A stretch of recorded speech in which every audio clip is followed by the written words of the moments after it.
Welcome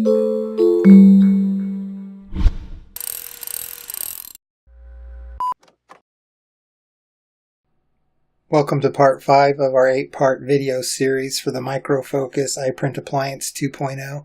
My name is Bob Johnson with Micro Focus Technical Support, and in this video we'll be configuring a remote renderer. Before we get started, let's talk about why we even need a renderer. If all you're going to do is desktop printing with the iPrint appliance, you actually won't need a renderer.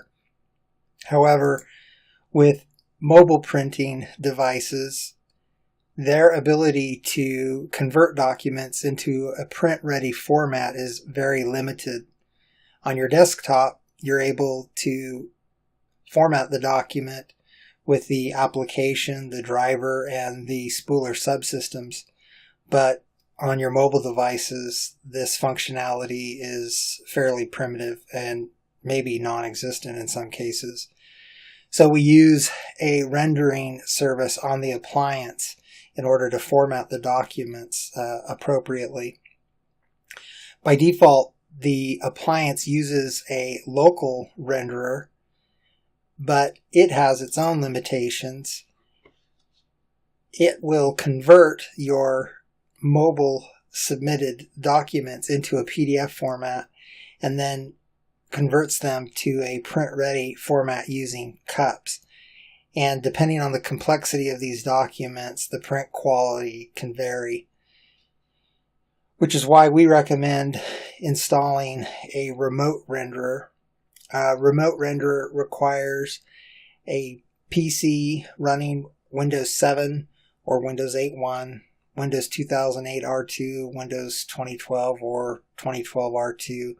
These must be 64-bit systems and should have a dual-core processor or higher. The PC will also need to have Microsoft Office 2010 or 2013 installed, as well as Adobe Acrobat 10 Pro. With a remote renderer configured, the quality of the mobile submitted print jobs is typically much better than what you would see with a local rendering solution.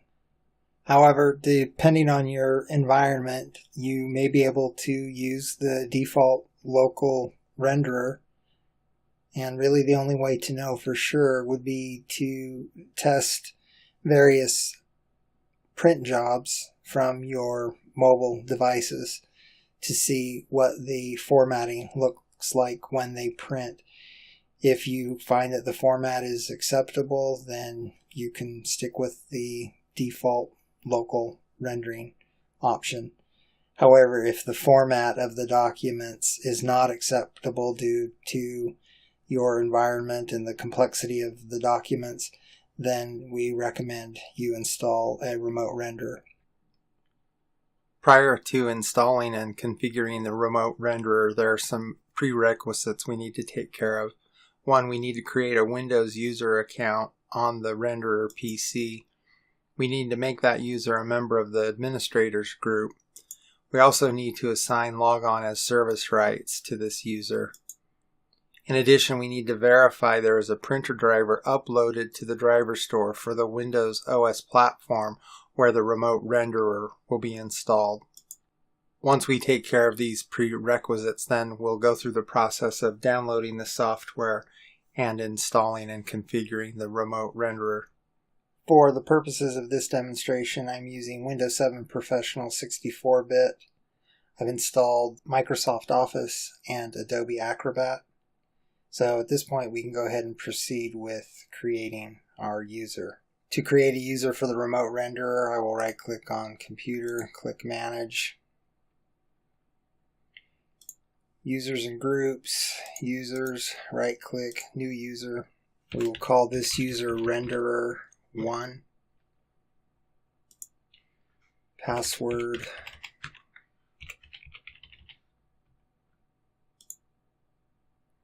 And create.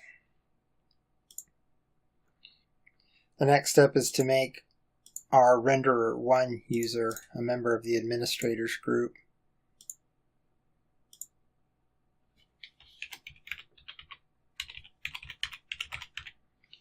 You can use check names just to make sure you've typed everything in correctly.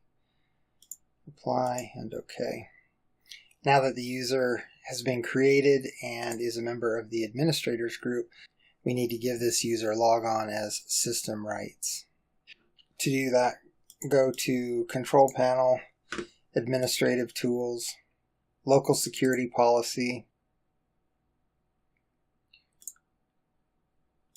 go to Local Policies, User Right Assignments, scroll down to Logon as a Service,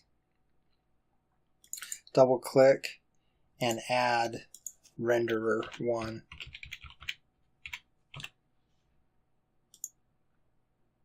And OK. Apply. OK. Now that Renderer 1 has been created, has been added to the administrators group, and has the logon as service rights, we can now go into iManager and check to make sure we have a driver uploaded for our Windows 7 64-bit operating system. Again, to access iManager, you're going to go to the DNS name or IP address of your appliance /NPS, log in as admin, iPrint, manage driver store. The driver store object is always in the iPrint appliance container and is always called driver_store. Click OK. Click drivers. And in our case, we have a Dell 1135N driver uploaded for Windows 7 64-bit, which is consistent with the printer we've been using in this video series. If you were to come to this screen and did not have a driver uploaded for the appropriate Windows platform where the remote renderer will be installed, you can refer to video 2 for the specific steps on how to upload a driver. Recall that you will need to run Internet Explorer as administrator, and once in this screen you will choose Add from File or Add from System, depending on whether or not you've downloaded the driver from the manufacturer or whether the driver has already been installed to the Windows operating system. Again, refer to video 2 for specific details on how to upload printer drivers. Now that we've met the prerequisites for the remote renderer, we can go ahead and download, install, and configure the remote renderer on this Windows 7 PC. To download the software, we're going to open the Management Console.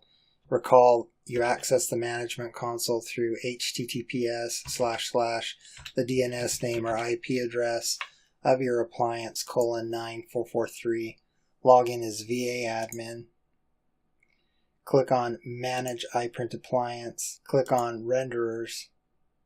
Once at the renderer screen, you'll click on this download icon to download the software. Before we proceed to download the iPrint renderer software, I want to talk about two options that you have when configuring the remote renderer. You have the option to configure the remote renderer using secure communication mode or non-secure communication mode. This is specific to the connection between the remote renderer and the iPrint server.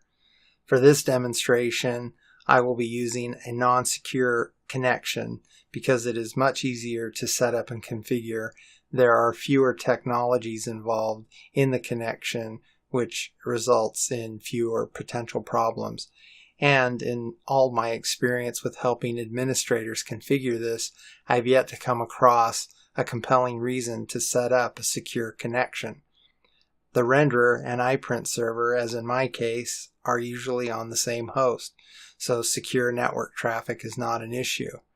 And if the two services are not on the same host, they are most likely on the same switch. If you'd like additional information about these communication modes, you can refer to the documentation at this link. We'll go ahead and proceed with downloading the software. Click on the download icon to download the iPrint renderer bundle.zip, which by default will be saved in the downloads directory. Once that file has been downloaded, go ahead and open the folder where that exists and extract the file.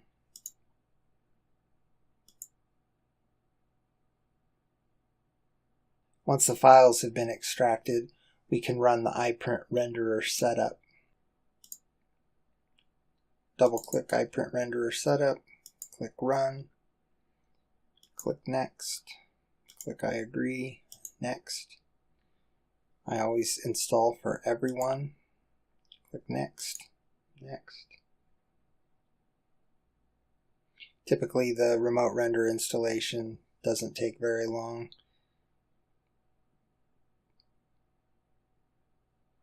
Click Yes.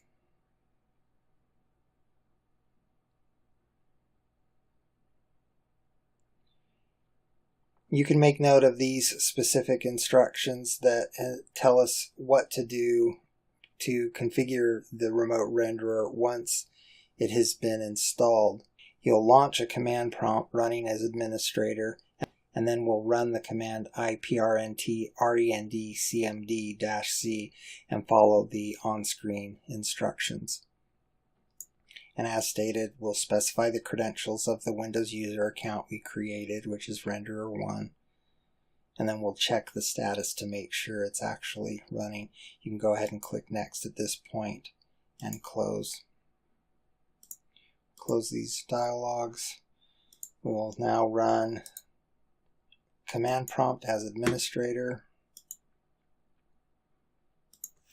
And we will type iprnt rend cmd-c.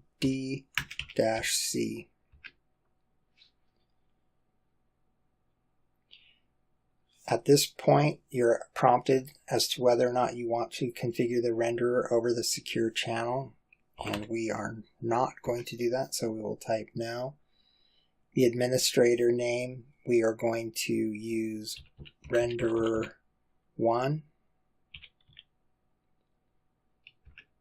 And the password we assigned. And at this point, we can check the status of the renderer. And it says it is configured and running.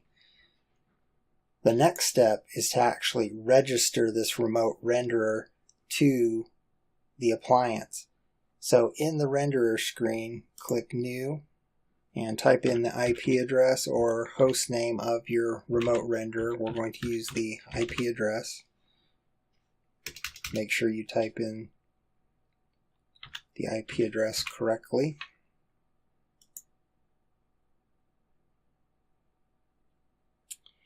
And we have successfully connected to the renderer. We're going to use Adobe Acrobat. We could use the default of built-in PDF renderer, but in our case we have Microsoft Office and Adobe Acrobat installed, so we can change that to Adobe Acrobat. And again, we're going to use Office support. We changed the printer driver to our Dell 1135 driver that we had uploaded. In your case, that might be different depending on your environment. And then we can click Register. And the remote render has been successfully registered. At this point, click the refresh. And it's normal to see this state be in a configuring state. The secure mode is now as specified. You can refresh and it has changed to active. At this point, the remote renderer has been installed and configured. One thing to note is that as I add printer models to my appliance and I mobile enable those printers, I need to make sure I'm uploading drivers to the driver store that correspond to the Windows 7 64-bit operating system, as that is where my remote renderer is installed. The reason behind this is that when a mobile user prints to one of these printers, that printer and its driver actually get installed and configured on the remote renderer. For example, if we were to go into Devices and Printers, we're going to see a Dell 1135 Laser MFP. If we go into Printer Properties, click on the ports, notice we have an REND port configured for this printer. And we would expect to see additional printers installed here as my iPrint appliance environment grows and new printers are added and printed to from my mobile users. This concludes video part 5 of our 8-part series, installing and configuring a remote renderer. In video 6, we will configure a new feature in the iPrint Appliance 2.0 called walk-up printing. Thank you for watching.